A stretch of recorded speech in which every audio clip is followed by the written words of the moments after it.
Assalamu alaikum wa rahmetullahi wa barakatuh. Gjithë falenderimet, lavdia dhe hamdi i plot i takon të madhit Allah fuqi i plot. Salate dhe selame i dërgojmë më të dashurit ton Muhammed Mustafa sallallahu alaihi wasallam. Miq të nderuar, mirë se po takohemi edhe në një takim të radhës, në një emision të ri, në këtë cikël të emisioneve tona besimi dhe etika në Kur'anin fisnik. Në këtë takim do të flasim për normat etike dhe bashkëshortësia. Emisionin që kaloi, u ndalëm dhe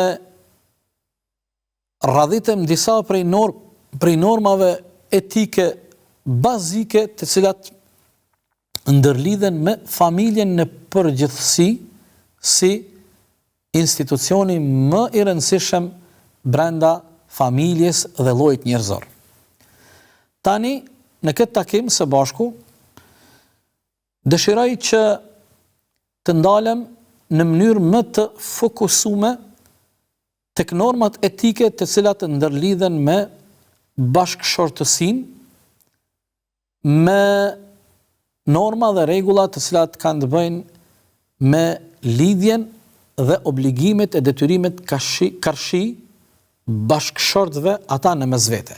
Nuk është ideja këtu të ndalem dhe të numërojmë të gjitha ato dispozitat fetare që kanë të bëjnë me bashkëshortësinë, por ideja është që të përmendim nga aspekti i përgjithshëm normat etike të përgjithshme të cilat ndërlidhen me bashkëshortësinë dhe me martesën.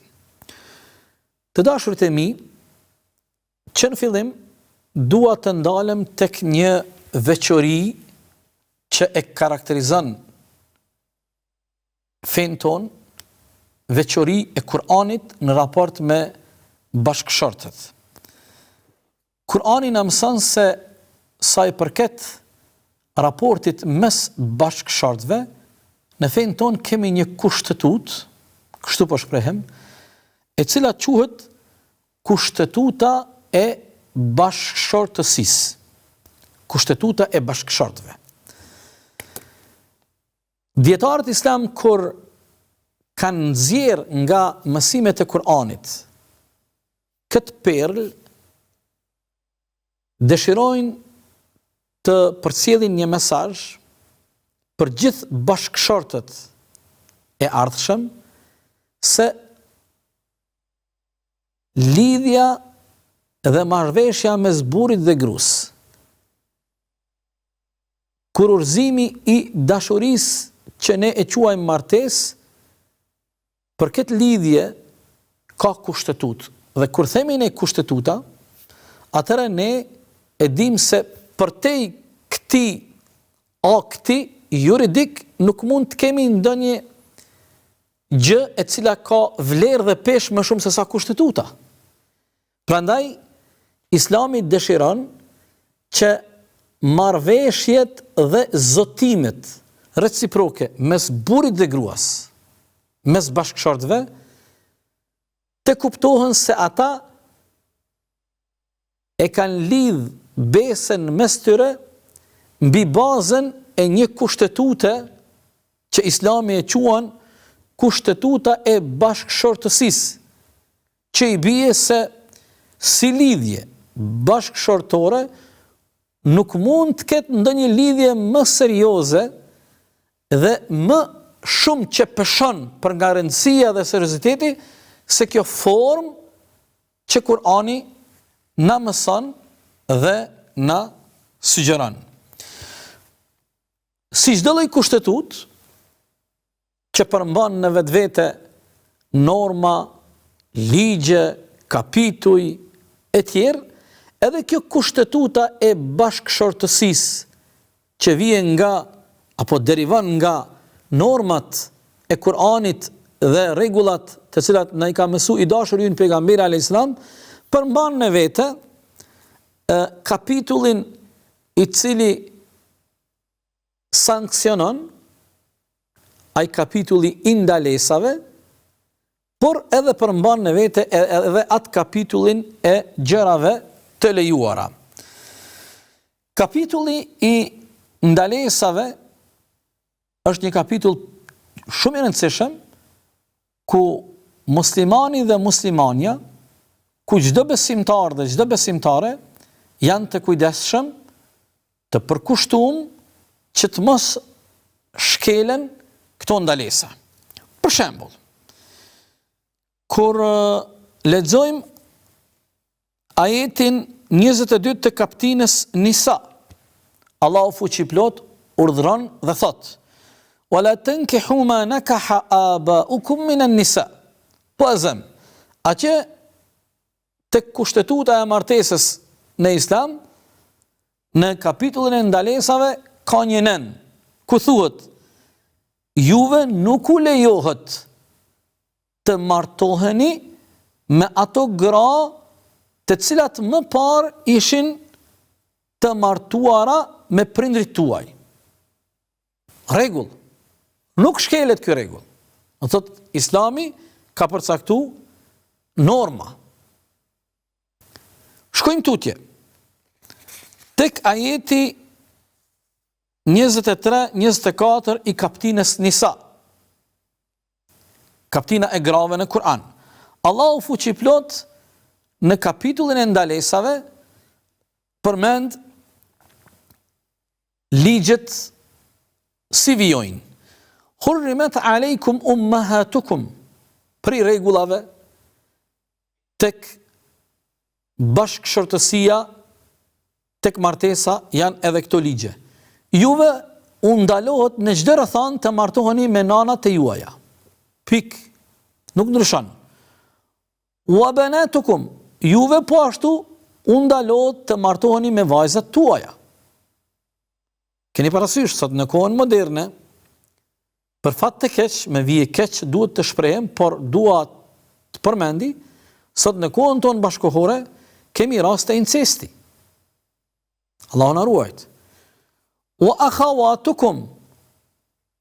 Juve u ndalohet përgjithmonë të martoheni me motrat tuaja. Pik. Vazhdon ligji tjetër. Vjen: "Wa ammatukum." Juve u ndalohet të martoheni me hallat e juaja. Vazhdon ligji tjetër.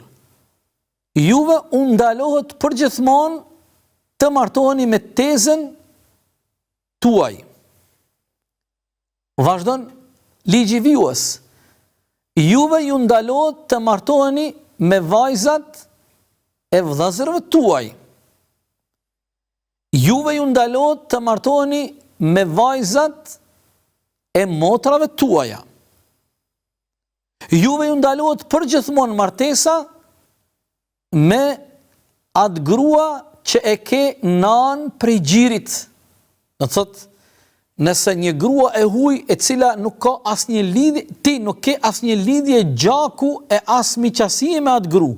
Është një grua e huaj, por rrethanat erdhen të atilla që ju, kur keni qenë fëmijë djepi, keni pi gji prej asaj gruaje, ajo është nan e gjinit dhe në asnjë rrethan nuk lejohet martesa me atë grua. Do thotë këto janë. Pastaj, juve u ndalohet të martoheni me ato gra që janë motër gjini. Do thotë, ti ke pi gji prej një gruaje të cilën rrjedhimisht e ke nan prej gjinit dhe vajzat e asaj gruaje janë motrat e tua prej gjinit dhe nuk lejohet martesa në asnjë rrethan me një grua të tillë. Pastaj vazhdon ligjet. Wa ummahatu nisaikum. U ndalohet juve martesa me vjehrën, nana e gruas tënde. Pastaj ndalohet martesa me vajzën e gruas tënde e cila ka qenë më herët e martuar dhe ka një vajzë me burrin e parë. Ty nuk të lejohet me u martu me vajzën e gruas e cila më herët ka qenë e martuar me një person tjetër, është divorcu dhe me burrin e saj të parë e ka vajzën dhe ty nuk të lejohet martesa me vajzën e gruas. Pastaj, vazhdon ajeti, thot Allahu fuqiplot, juve nuk ju lejohet që në të njëjtën kohë të martoheni me dy motra, apo siç themi ne me baldusken, apo sfastiken, dikush i thot balduska, dikush i thot sfastika, fjala është për motrën e gruas. Nuk lejohet martesa me motrën e gruas në të njëjtën kohë kur ti je i martuar me gruan tënde. Do të thotë dy motra në të njëjtën kohë, me i bë bashkëshorte në një kunor nuk lejohet, është haram me fen islame. Nuk lejohet të martohet gruaja e martuar derisa ajo është nën kunorën e një personi, derisa ajo nuk është e divorcuar, nuk lejohet martesa me një gruë të martuar. Ju lutem. Shumë herë ndonjëherë në shoqërinë tonë na ndodhin, edhe pse këto janë raste të rralla, nga se tradita jon shqiptare, edhe e besimit islam, por edhe besimeve tjera, se këto parime janë edhe tek besimet tjera. Pothuajse në përgjithësi. Prandaj, por ndonjëherë në shoqërinë tonë po ndodhin gjëra të tilla, sidomos në këtë kohën tonë moderne, kur shkon edhe martohet me gruan e një personi të huaj. Dhe këto janë rregulla dhe ligje në kapitullin e ndalesave tek kushtetuta e bashkëshortësisë, janë ligje të cilat nuk duhet të cenohen dhe nuk duhet të shkelen në asnjë rrethon. Do thotë, ishte ideja vetëm cili një ilustrim praktik nga Kurani famlar, i cili na flet për çështjen në fjalë.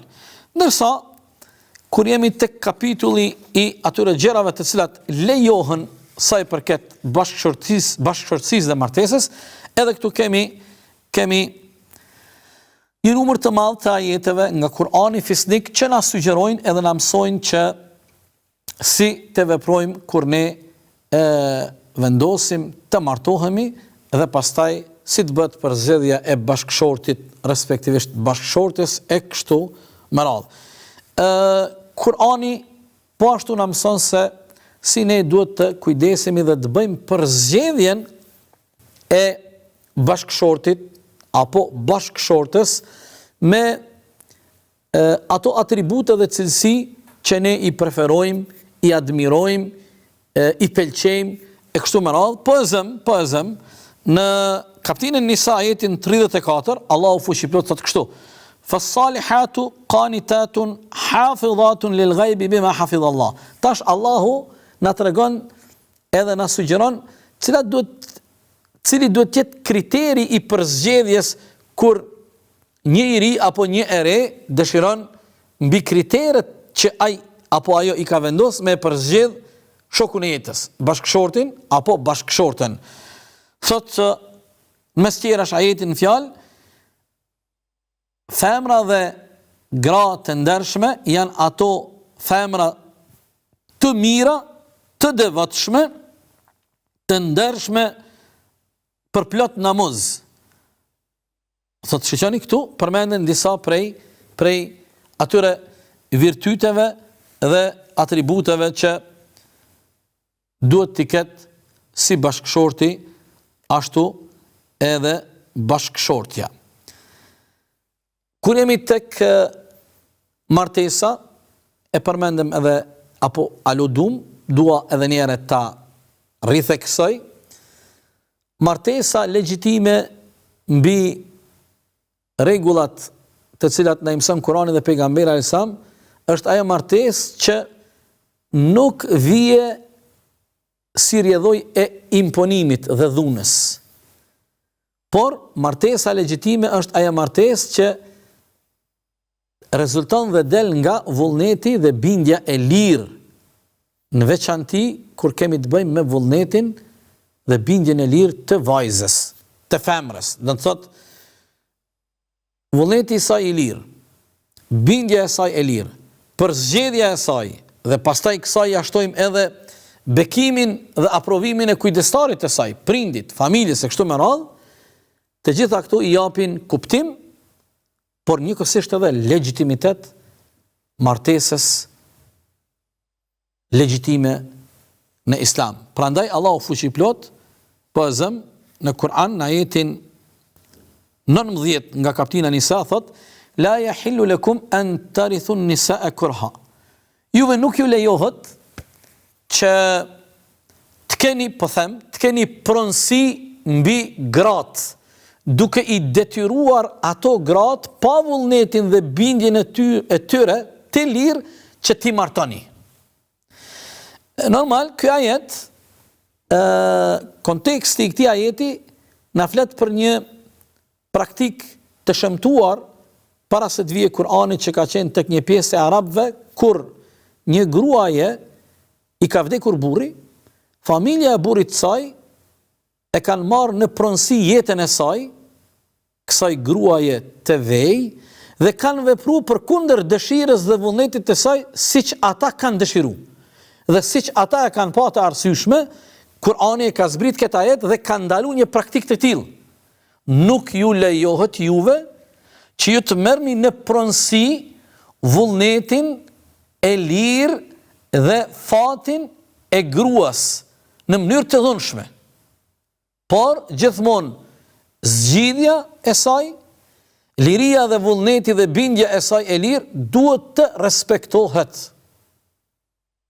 Që i bie një femër, qoftë beqaresh, apo nëse është martu dhe i ka vdek burri i saj, apo është divorcu për arsye të ndryshme, prindi dhe kujdestari i saj, familja e saj nuk kanë të drejtë ta martojnë vajzën, motrën e tyre pa vullnetin dhe bindjen e saj të lirë. Pik. Nuk lejohet. Nuk lejohet me dispozitat fetare islame. Prandaj, në kohën e pejgamberit alayhis salam, ka ardhur një çike re, një vajzë re, ka ardhur te pejgamberi alayhis salam. Dhe ka pas një ankesë shumë serioze, i ka thënë pejgamberit alayhis salam: "O i dërguari i Allahut, baba im më ka feju pa dëshirën time. Të lutem, a ke mundësi me prish këtë fejesë?" Dhe pejgamberi alayhis salam, kur e ka kuptuar se ajo vajzë e re po vuan dhe asaj vajze të re nuk është marrë në konsiderat vullneti dhe bindja e saj e lirë, është vepruar nga familja e saj përkundër dëshirës saj, pejgamberi pasi është interesu dhe ka kontaktuar me prindin e saj, pejgamberi ka kërkuar nga prindi i saj të prishet marrëveshja dhe ashtu ka ndodhur.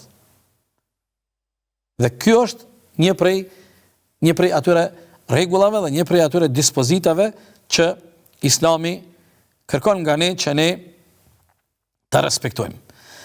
Një çështje tjetër e cila ka të bëjë me rregullat e martesës në atë kushtetutën e bashkëshortësisë është se Islami obligon burrin që ti ofron gruas dhuratën e martesës që Kur'ani e quan mehr, në gjuhën tonë ne i themi paja e martesës. Për shiqusit, që t'jem i qartë dhe i kuptueshëm, dhurata e martesës nuk është qejzi, siç ne e kemi adet dhe tradit në popullin ton, tek tradita shqiptare, që ti përgatitet qejzi nusës, qoftë prej familjes të vajzës, apo të burrit, apo bashkarisht, apo varësisht prej kohës, varësisht prej rrethanave, varësisht prej rrethit, nga se një vend edhe mund të dallojë prej një vendi, koha dallon prej kohës, por kjo dhurata e martesës është diçka tjetër. Jashta qejzit, aty feja nuk ndërhyn tek çështja e qejzit. Ajo mbetet në fushën e adeteve dhe dokeve të një populli, të një rrethine, të një krahine kështu me radhë. Por kjo dhurata e martesës, mehri, është diçka që është pjesë elementare e aktit të martesës, kurorëzimit, dhe është obligative. Është e drejtë e vajzës. Allahu fuqiplot i ka jap këtë drejt femrës, e drejt ekskluzive e femrës, që të kërkon dhuratën e martesës. Prandaj Allahu fuqiplot në kapitullin Nisa ajetin 4 thot: wa atu an-nisaa sadaqatihinna nihla fa in tibna lakum an shay'in minhu nafsan fakuluhu hani'an mari'a. Jepjuni apo ofrojuni grave tuaja dhuratën e martesës. Tash, mbetet kjo në dëshirën dhe në vullnetin ekskluziv të vajzës. Është e drejtë e saj. Dhe ajo duhet të kërkon një dhuratë që është e saja. Dhurata nuk është domosdoshmërisht vlerë valutore, mund të jetë stoli, ari, argjenti, mund të jetë dhuratë që nuk nënkupton as mjete valutore e as stoli, ari, argjenti, mund të jetë ndonjë udhëtim, fjala vije, kryerja e haxhit, ku ta diune. Por femna, në këtë rast gruaja, duhet gjithsesi ta ketë parasysh edhe gjendjen ekonomike të burrit të saj të ardhshëm. Që dhurata martesës nuk duhet që të bëhet barë e papërballueshme për burrin e saj, si dhe dhurata martesës nuk duhet të bëhet pengesë indirekte që të shtyhet martesa mes trive. Do të thotë, kjo është një çështje që duhet ta kemi parasysh, por dhurata martesës si dhuratë gjithsesi duhet të ta kemi në konsiderat dhe ta përmbushim si detyrim dhe obligim fetar, që është pjesë bazike e një marteseje legjitime në pajtim me normat dhe dispozitat fetare të cilat na mëson Kurani dhe na mëson pejgamberi alayhi salatu wassalam. Këtu do të bëjmë një pushim të shkurtër dhe do të kthehemi inshallah taala pa humbur kohë.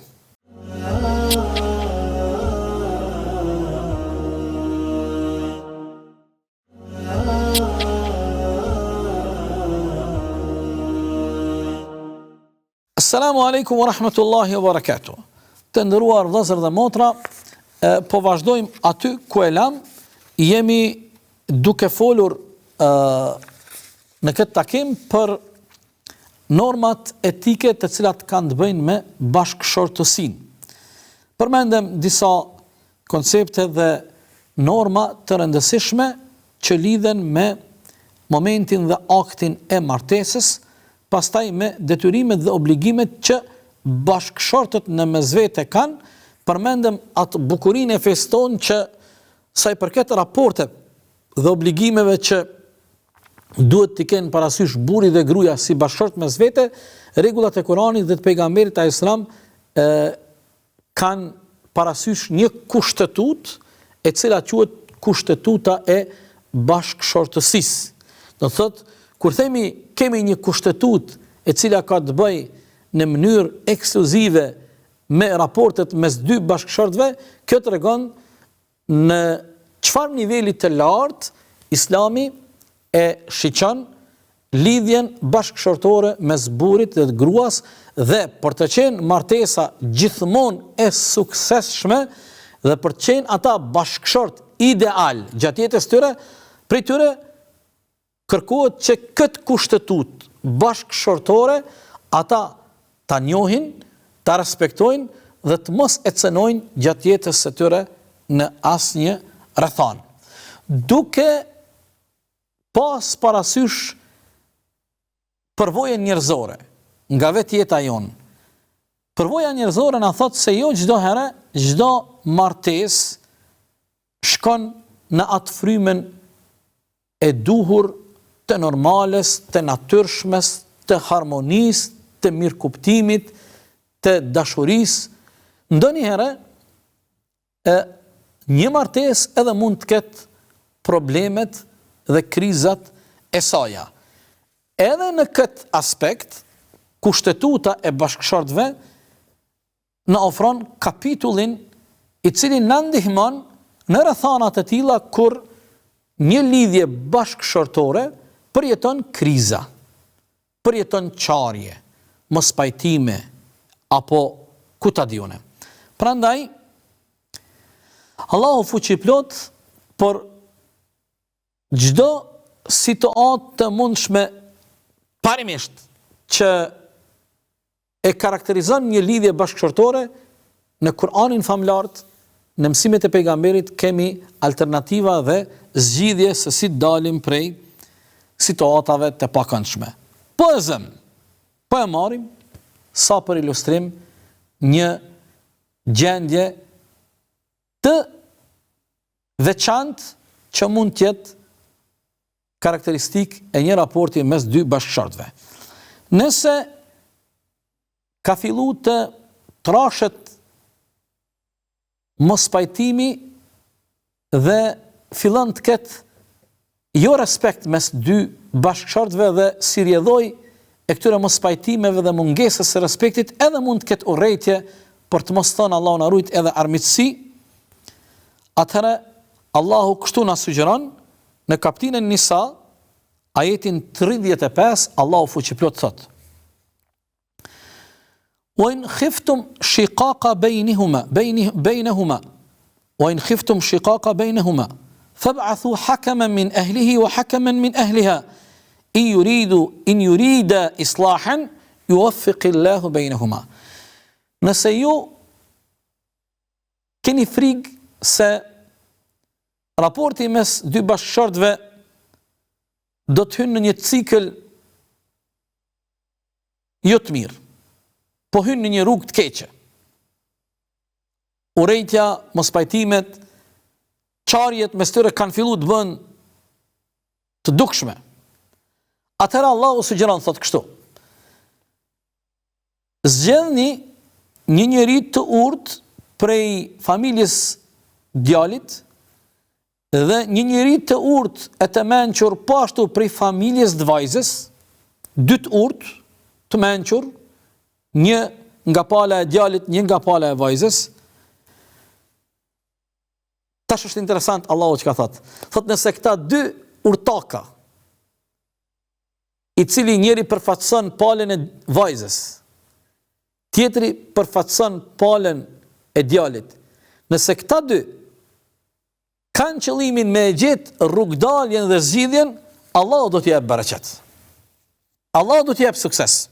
Në të shumë më rëndësi, ata që përzgjidhen si përfatësues të dy familjeve reciproke, t'jenë të urtë, t'i frigon Zotit, t'jenë të sinqert, që besa t'jenë të dishëm për problemet e jetës dhe problemet bashkëshortore, se ne nuk është ideja këtu me dërgu një njeri që ka shumë diploma dhe titull shkencor.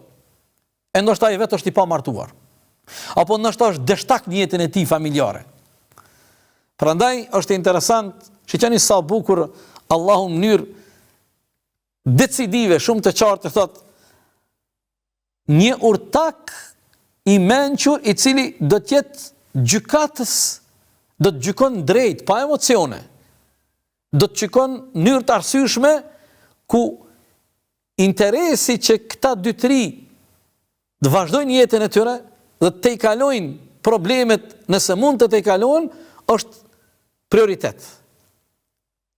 Jo këta dy persona që i përfaqësojnë dy familje të reciproke të shtyhen e të hasmohen mes vete. Nëse këta janë të sinqert dhe kanë qëllimin fisnik për t'i afru dy tri, edhe Allahu bekimet dhe mirësitë e tij do t'i derë mbi këta dy përfaqësues.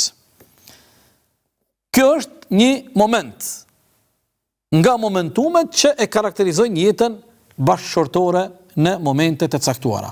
Por, nëse vim tek një momentum tjetër i cili ka të bëjë me divorcin, po ashtu në kushtetutën e bashkëshortëve, e kemi edhe kapitullin i cili flet për divorcin, për llojet e divorcit, normat e divorcit, rregullat e kështu me radhë.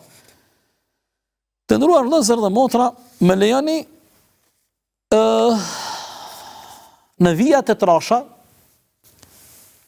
të përmendi konceptet e divorcit, shkurorzimit në Islam, të cilat i lexojmë dhe i hasim në mësimet e Kur'anit fisnik dhe në mësimet e të dashurit ton Muhammedit sallallahu alaihi wasallam. Fillimisht në Islam divorci është i lejuar, por konsiderohet si një nga veprimet më të urrejtura dhe veprimet e papëlqyera tek Allahu fuqiplot, por në rrethana kur nuk ka zgjidhje tjetër, parimisht edhe divorci lejohet. Islami ynë, respektivisht mësimet e Kur'anit famlart dhe mësimet e ndritura të dashurit ton Muhammedit a.s.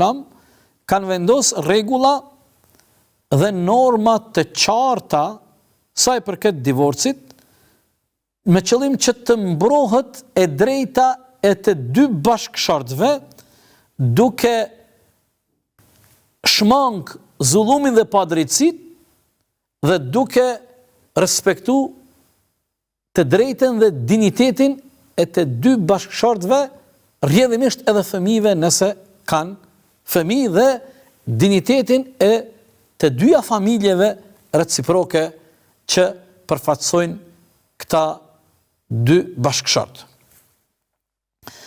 Kur jemi tek llojet e divorcit në Islam, kemi këto llojet e divorcit. Kemi divorcin e zakonshëm në kuptimin e talakut, ku burri ka të drejtën e divorcit, kur ai për arsye që mund të jenë të pranueshme apo të papranueshme vendos që të divorcohet prej gruas së tij. Kemi një lloj tjetër të divorcit kur gruaja kërkon të drejten për divorc nga burri i saj. Do të thonë tash kemi një situatë tjetër, situata e parë kur burri dëshiron të divorcohet nga gruaja, s'po hym në rrethana specifike në arsye, po flasim përgjithësi. Një situata e dytë është, lloji i dytë është kur gruaja kërkon të drejtën e divorcit prej burrit të saj. Kjo quhet në terminologjinë e Kur'anit khul'. Do thotë gruaja kërkon divorcin, por në këmbim të divorcit i kthen burrit të saj dhuratën e martesës dhe shpenzimet që janë bë rreth martesës, sikur ne themi dasmës. Kemi një lloj tjetër të divorcit që Kur'ani e quan, apo terminologjia fetare islame e quan fesh, e kjo ka të bëjë me anulimin e martesës. Kjo vije prej anës së gjykatës islame. Gjykata islame anulon martesën kur arsyet mund të jenë të forta, dhe pastaj arsyet mund të jenë prej palës burrit apo prej palës së gruas, por këtë vendim e merr gjykata dhe autoriteti islam, i cili është autoriteti vetëm i cili mund të bën anulimin e martesës, respektivisht prishjen e aktit të nikahut kurorës. Dhe lloji i katërt i divorcit është ai lloji i divorcit me marrëveshje, kur të dy bashkëshortët në mënyrë të vullnetshme, pa presion, pajtohen që të divorcohen dhe bien dakord pa ndonjë konflikt dhe pa ndonjë mosmarrëveshje në mes tyre. Divorci si proces në vetvete gjithsesi që përmban etikat dhe normat etike të saj, po i përmendim disa. Divorci duhet të ndodhë gjatë asaj periudhe kohore kur gruaja nuk është gjatë të përmuajshmeve të saj. Nuk është mirë që divorci të ndodhë kur ajo është me cikël. Pastaj, kur të ndodhë shpallja e divorcit, gruaja duhet patjetër të presë dhe të kalon periudhën që Kur'ani e quan periudhën e iddetit. E periudha e iddetit janë 3 cikle menstruale. Arsyeja pse duhet të pritet 3 cikle menstruale është që të mos ketë asnjë lloj dileme që eventualisht gruaja e divorcuar mos ka qenë më herët shtatzane, e të mos kemi përzierje të gjenezës familjare të dihet se fëmia kush është prindi i fëmisë. Një normë etike e cila ka të bëjë me divorcin si proces është se nëse divorci ndodh vetëm një herë apo dy herë, burri dhe gruaja mund të rikthehen tek njëri tjetri gjatë kësaj periudhe pa pas nevojë të ketë një kontratë të re, në këtë rast pa pas nevojë të ketë nikah të ri, nëse është brenda periudhës së idetit, nëse ka ndodhur divorci i parë apo divorci i dytë. Ndërsa nëse ka më shumë se 3 divorce, janë dispozita dhe rregulla tjera. Si i qaset Islami divorcit? Islami i qaset divorcit në lidhje shumë serioze, duke e kuptuar si një çështje shumë të ndihshme dhe të shejt, nga se vetë familja është e shejt, duke pas kujdes dhe duke u ruajtur krejt ato që janë privatësi dhe dignitet, qoftë mes dy bashkëshortëve që tani më janë divorcuar, por edhe dignitetin e të dy familjeve. Dhe po ashtu qasja e Islamit kërkon që komunikimi gjatë procesit kur ndodh divorci dhe deri sot përfundon si periudhë, ndonjëherë edhe mund të zgjatet, e kemi parasysh sot në kohën tonë moderne njerëzit edhe i adresohen gjykatave dhe nuk përfundon si proces ajo brenda një dite. Komunikimi është shumë i rëndësishëm që të jetë komunikim në nivelin edukativ, komunikim ku nuk cenon privatësinë e askujt, nuk shkelet digniteti i asnjërës familje dhe nuk ka, thash e theme, dhe zbulime të jetës private që ata në kohën kur ishin bashkëshort ishin mes tyre. Sikurse që pashtu Islami kur i qaset divorcit gjithmonë kërkon që të respektohen dispozitat dhe ato norma fetare që kanë të bëjnë me të drejtat e gruas në këtë rast, por edhe të drejtat e burrit, pastaj të drejtat e fëmijëve nëse ata kanë fëmijë, të drejtat e dy familjeve, obligimet financiare, materiale e gjëra të cilat ndërlidhen çdo gjë me këtë proces. Po ashtu është shumë rëndësi që Islami kërkon që të mos ketë dëm të qëllimshëm në emër të hakmarrjes, as në aspektin emocional, as në aspektin ekonomik, por as në ndonjë aspekt tjetër. Edhe pse kjo është e vështirë, nga se për fat të keq shumë herë divorcet, për fat të keq po e them, të nderuar vëllezër dhe motra, divorcet përfundojnë me armiqësi,